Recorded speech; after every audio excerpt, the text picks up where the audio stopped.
구약 사사기 시대는 그 시대에 하나님의 사람들이 하나님의 은혜를 경험하지 못하고 어쩜 그렇게 애먹이고 살았을까? 그 애먹이고 살았던 내용들이 잘 담겨져 있는데, 이는 첫째는 12지파로 분할 통치를 했기 때문에 이스라엘이라는 그 나라의 백성들이 힘이 집중되어 있지 못했어요. 오늘 읽었던 성경에도 어떤 곳은 진멸하였고 어떤 곳은 그 산지 주민을 쫓아내지 못하였다라고 그랬습니다. 그들을 쫓아내지 못하였으며, 또 어떤 곳은 안악의 세 아들을 쫓아내었고, 또 21절에는 베냐민 자손은 예루살렘에 거주하는 여부스 족속을 쫓아내지 못하였으므로 라고 12지파가 각각 분할 통치를 했기 때문에 힘이 분산되어져 있었어요. 그래서 이스라엘의 강력한 정치력을 발휘할 수가 없었던 것이었습니다. 그보다 더 중요한 두 번째 이유는 가나안 원주민들을 철저히 내쫓아버리지 못했던 것이 큰 화근이었어요. 하나님께서는 가나안 7족속들을 완전히 전멸해버리라고 말씀을 하셨는데, 그 하나님의 명령, 그 하나님의 말씀을, 그 하나님의 계획하시는 것을 이루기 위해서 힘을 다하고 애를 썼어야 했었는데, 가나안 원주민들을 철저히 진멸하지 못하는 것으로 인해서 이스라엘 백성들과 원주민인 가나안 족속들이 동거를 했다는 거예요. 원래 살고 있었던 그 원주민들과 또 이방 사람들인 이스라엘 백성들이 하나님의 자녀들과 이방 족속들이 같이 살았어요. 여기에 보면 철병거를 가졌던 나라였어요. 그러니까 철기 문화가 있었다 이 말이에요. 상당히 발전한 그런 문화가 있었는데, 우리가 알다시피 430년 동안 애굽의 앞자리에 있었고 40년 동안 광야에서 헤매다가 돌아온 이들이 무슨 문화라고 할 것이 있었겠느냐 말이에요. 그러니 이야, 여기는 굉장하네 라고 가나안 7족속들을 멸절시키기보다는 그들의 문화를 동경하고 부러워하고 그들의 문화에 동화되어져 가는 하나님의 백성들이 하나님의 자녀 같은 그런 긍지를 갖고 살기보다는 세상을 자꾸 기웃거리고, 이야, 저들은 참 편하게 산다, 막강한 힘이 있구나라고, 우리는 어쩌면 저렇게 살 수 없을까라고 하는 부러움이 떠나지 않았다고. 그래서 말하자면 360년 동안에 우리도 왕이 있으면 좋겠다라고 하는 마음이 계속 싹트던 거예요. 그래서 우리에게도 왕을 세워주세요 라고 하는 배경이 바로 그와 같은 것입니다. 그 백성 하나님의 자녀들이 이방 민족과 함께 동화되고 혼숙함으로 인해서 하나님의 자녀다운 거룩함이 그들에게 없더라는 것입니다. 세 번째는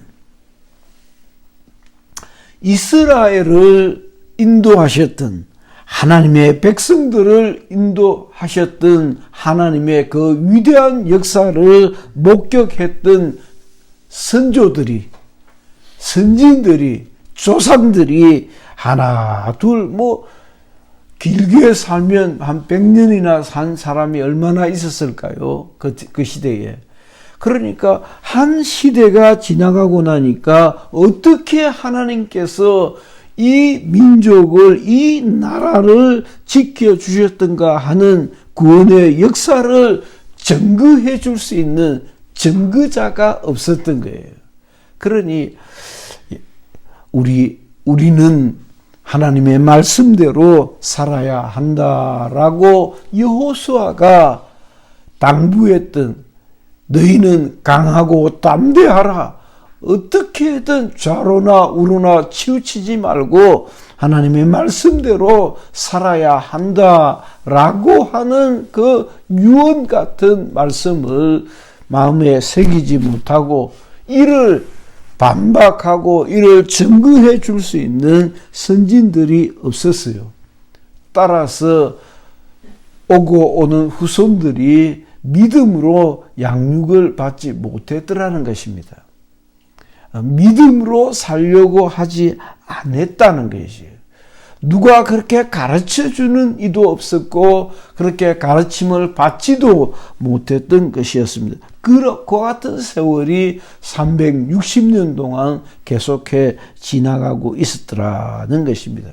하나님의 약속을 받고는 그 약속대로 믿고 살고 싸우고 전진해 갔어야 했는데 경건한 후계자들을 양육하지 못했고 그들은 하나님의 역사를 잊어버렸더라는 것입니다. 따라서 네 번째는 정말 중요한 것은 하나님의 백성들이 모세오경, 창세기, 출애굽기, 레위기, 민수기, 신명기라고 하는 이 토라 모세오경을 통독하지 못했더라는 것이에요. 하나님의 말씀을 읽고 그 말씀대로 살려고 하는 훈련 과정이 완전히 송두리째 빠져버렸더라는 거예요. 그래서 우리가 성지순례를 가게 되면 아주 인상 깊은 것 중에 하나가 소위 통곡의 벽에서 그 통곡의 벽이 있는데 쓰러진 이스라엘의 역사가 담겨 있는 그 통곡의 벽에 벽을 딱 마주보고 벽을 마주보고 그 허물어진 벽입니다. 허물어진 벽을 마주보고 그 벽돌 사이사이에 기도 제목을 고개 써가지고 기도 제목을 넣고는 그리고는 그 이스라엘 사람들이 정통 이스라엘 사람들도 있고 좀 사이비 이스라엘 사람들도 있고 어쨌든 외국인들도 있고 몸을 흔들면서 성경을 읽습니다. 성경을 읽습니다. 하나님의 말씀이 전해지지 않았다 이 말이에요. 360년 동안 360년이라는 짧지 않는 세월 동안에 그 백성들이 하나님의 약속을 받았고 그 약속대로 살아야 한다는 계명을 받았던 그 백성들에게 하나님의 말씀이 전해지지 않았고 말씀이 없는 세월을 살았더라고요. 우리는 여기에서 이제는 할아버지 세대가 되고 할머니 세대가 되어 갑니다마는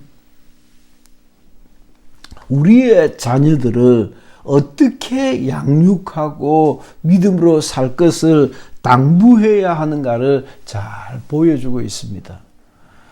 너희들은 이렇게 살아야 한다라고 앞선 세대가 그 말씀대로 살기를 기뻐하고 훈련하고 경건의 훈련을 거치지 않고 그리고는 그 다음 세대에 너희들은 이와 같이 살아야 한다라고 하나님의 말씀을 들려주고 그 하나님의 말씀을 부탁해야 하는 과정들이 있어야 했던 것입니다.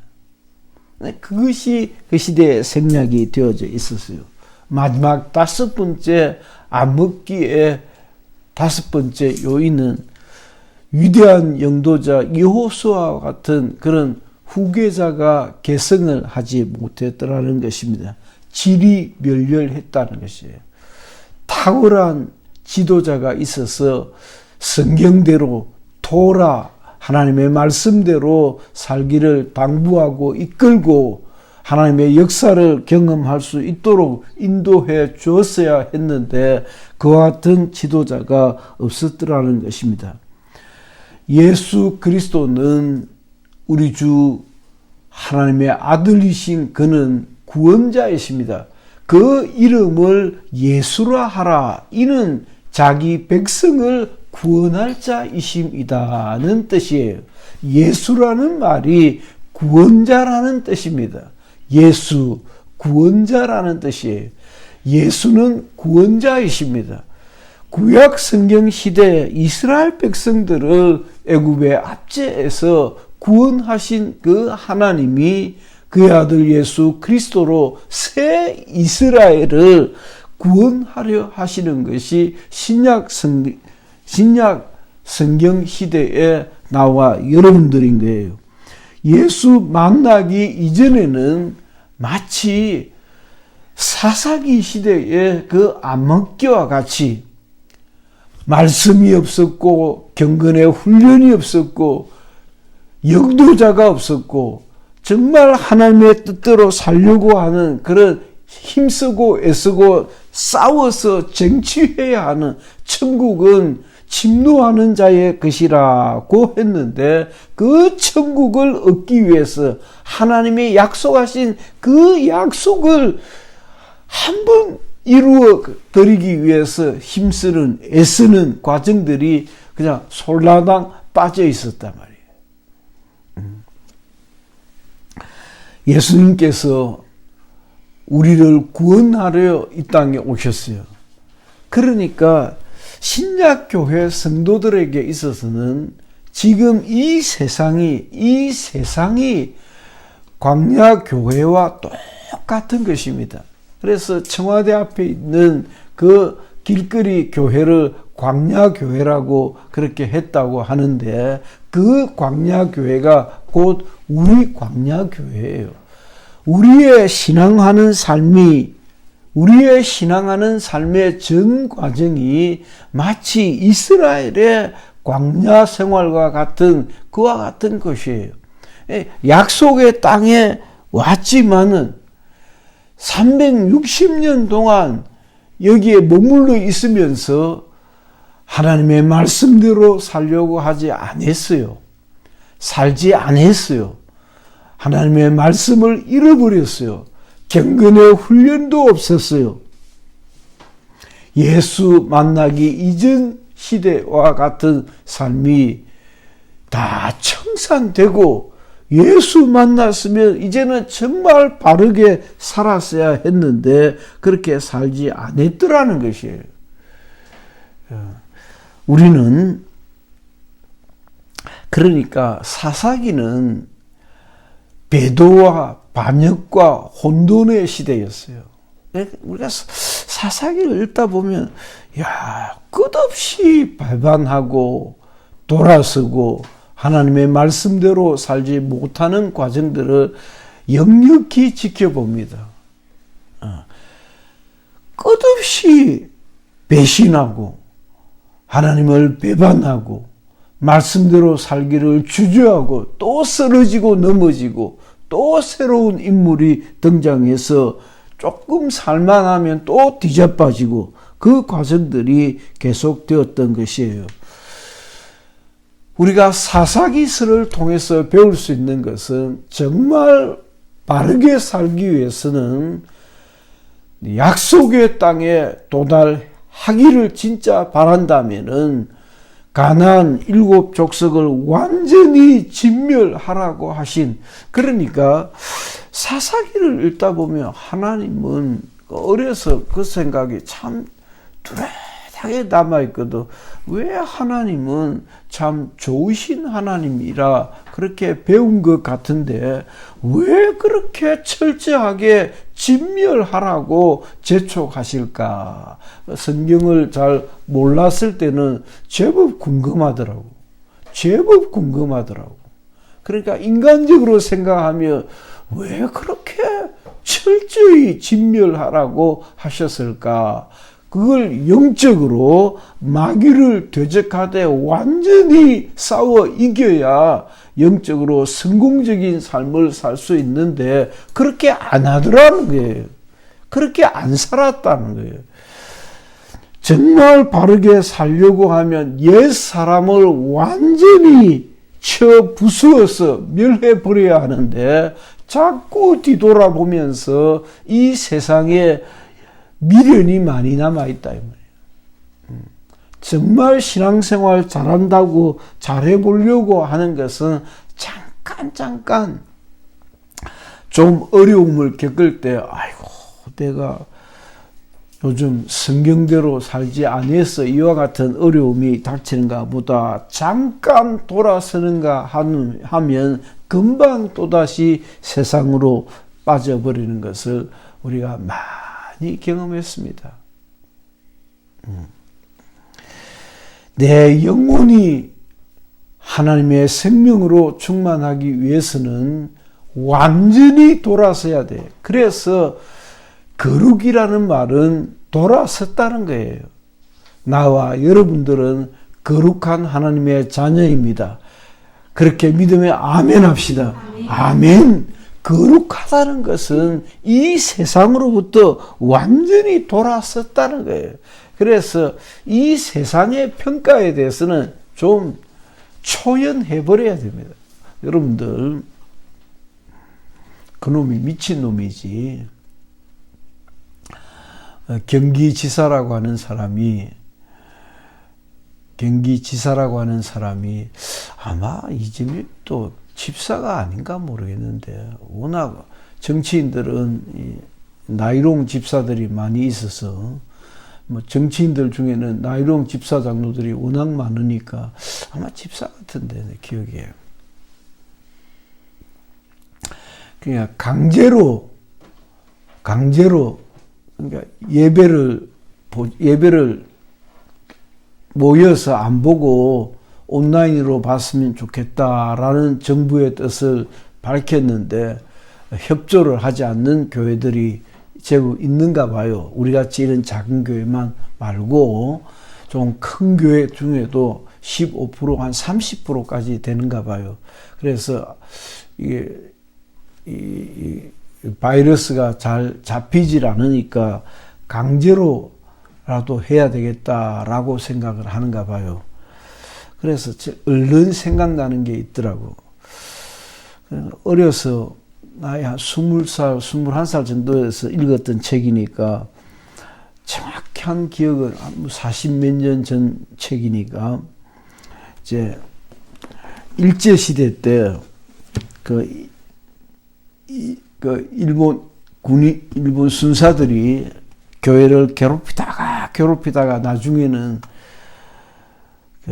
주일 아침에 교회 와서는 우리는 안식일을 기억하여 거룩히 지킨다 일 안 하는 줄 알고 네놈들하고 마당 실으라고 순사가 와서는 마당을 실으라고 하는데 끝내 마당을 안 실고 왜냐하면 안식일을 지킨다고 안식일에 일 안 한다고 그렇게 가르치는 것을 이걸 한번 엿먹여야 되겠다 생각하고 마당 쓸으라고 강제로 마당을 쓸게 하는데 끝내 마당을 안 실고 순교를 했다. 얼마든지 주일에 마당을 쓸 수가 있지만은 그러나 믿음을 끊기 위해서 하는 그 명령에는 차마 순종할 수 없어서 목숨 걸고 순교를 하는 그 책이 기억이 나더라고. 이재명이 이놈 죽일 놈이구나. 이렇게 신앙을 유린한단 말이에요. 세상은 끝없이 우리의 신앙을 유린합니다. 김기동 목사님이 참 훌륭한 것 중에 하나는 그분이 벌써 몇십 년, 40년, 50년 전에 그런 말을 했었고 책 속에 그 글을 남겨놓았어요. 철저하게 이 세상 문화를 배격한 것이에요. 난 그렇게 마땅했어요. 왜 저렇게 세상 문화에 대해서 부정적인 사고를 하고 할까 하는 생각을 떨쳐버리지 못했는데, 그러나 심지어는 내가 복음 중재로서의 문화라고 하는 아주 큰 글을 한번 쓴 적도 있고 발표도 하고 그랬죠. 그 발표를 할 때만 해도 내가 굉장히 제 강의가 아주 인기가 있을 때인데, 복음 중재로서 문화를 복음 중재의 수단으로도 쓸 수 있는데 왜 그렇게 부정적으로만 접근하는가 궁금했어요. 그러나 하나 정확히 알아야 되는 것은 이 세상 문화는 우리 보고 신앙생활 잘하라고 도와주지는 않습니다. 그걸 알아야 돼요. 난 그걸 몰랐고 그분은 그걸 알았던 거예요. 이 세상 문화는 본질적으로 그래 그렇게 해야 이 영혼이 사는 거야 라고 우리 영혼을 살려주지는 않는다 이 말이에요. 어떻게 해서든지, 다시 말하면 삼성이든 LG든 뭐든 어떻게 해서든 이 세상에서 편하게 살 수 있도록 도와주지 내 영혼에 득되도록 도와주지는 않는다 이 말이에요. 아파트도 뭐도 다 마찬가지야. 전기밥솥도 마찬가지라 이 말이에요. 그것이 나 영혼을 도와주는 것은 아니라 이 말이에요. 그와 똑같습니다. 영혼이 완전히 하나님께로 돌아서서 하나님만 바라고 의지해야 하는데, 이 세상을 자꾸 돌아보는 만큼 영혼은 병들어 버리는 거예요. 육체는 우리 그러잖아요. 자꾸 쉬고 싶고 앉고 싶고 앉으면 눕고 싶고 누우면 자고 싶고 점점 그러니까 난 그 말을 처음 들었을 때 참 신선하게 들렸는데, 이 세상의 문명은 처음부터 끝까지 육체를 편하게 해주려는 것입니다. 육체의 쾌락을 자극하는 것들이에요. 세상에 그러니까 여러분들이 정신을 바짝 차리고 세상 문화를 이렇게 살펴보면, 진짜 처음부터 끝까지 육체를 충동하고 자극하고 육체가 편하도록 꼬우는 것들로 가득 차 있구나라고 발견하게 됩니다. 영혼이 암흑기였던 것입니다. 이스라엘은 430년을 압제 아래 살았고 또 40년 동안 광야에서 방황을 하다가 그 좋은 문명을 보고는 거기에 동화가 되기 시작했고, 어쩌면 우리도 좀 편하게 살 수 없을까, 정착해서 살면 안 될까라고 정착에 대한 꿈들이 있어서 여부스 족속을 쫓아내지 못하였던 것처럼, 어떤 민족 산지 주민들을 다 쫓아버리지 못하였던 것처럼, 저들의 철기 문화를 부러워하였던 것처럼, 그러니까 우리가 다른 좋은 잘 사는 나라를 보면 그 잘 사는 나라의 문화와 문명이 우리를 유혹한다. 결국은 이 세상의 문화와 문명은 나 영혼을 기름지게 하지는 않습니다. 나 영혼을 부유하게 하는 것은 아닌 것입니다. 그것을 배척하고 살지 못하는 것이 인생의 한계인 것이에요. 사사기는 어쩌면 하나님만 바라고 살아야 하는가라는 것을 우리에게 보여주고 있습니다. 하나 위로가 되는 것은 그러니까 밤이 깊으면 새벽이 가까웠다고 하는 말은 할 수가 있어요. 사사기 360년에 그 어두운 시절 동안에 이스라엘 속에는 어쩌면 좀 바르게 살 수 없을까라고 하는 고뇌가 어떤 용트름이 있었다는 거예요. 그것이 마치 신구약 중간기에 300년 동안의 암흑기와 똑같이, 사사기 시대의 암흑기와 똑같이, 중세 1000몇백 년 동안의 암흑기와 똑같이 밤이 깊을수록 새벽이 가까이 왔고, 그래서 중세 암흑기를 거쳐서 복음이 개화가 되는 종교 개혁이 일어났고, 신구약 중간기라는 그 300년의 어두운 시절이 끝나고 때가 참에 구원자 예수 그리스도가 이 땅에 오시는 소식이 들려서 회개하라, 천국이 가까이 오고 있다 라고, 천국이 가까이 오고 있었던 것이에요. 사사기 360년 동안도 360년 동안에 하나님의 말씀이 통독되지 못했고, 경건한 하나님의 자녀로서의 훈련의 과정도 없었지만은, 어둠이 깊으면 깊을수록 그 백성들의 마음속에는 우리는 어떻게 하면 좀 더 바르게 살 수 있을까, 살 수 있는 방법은 없을까라고 하는 하나님 나라에 대한 소망이 있더라는 것이에요. 이 세상이 아무리 여러분들을 흔들고 유혹할지라도 하나님의 나라를 바라고 기대하고 구약 성경을 읽을 때마다 하나님 나라를 사모하는 여러분들이 되시기를 예수 이름으로 축원합니다.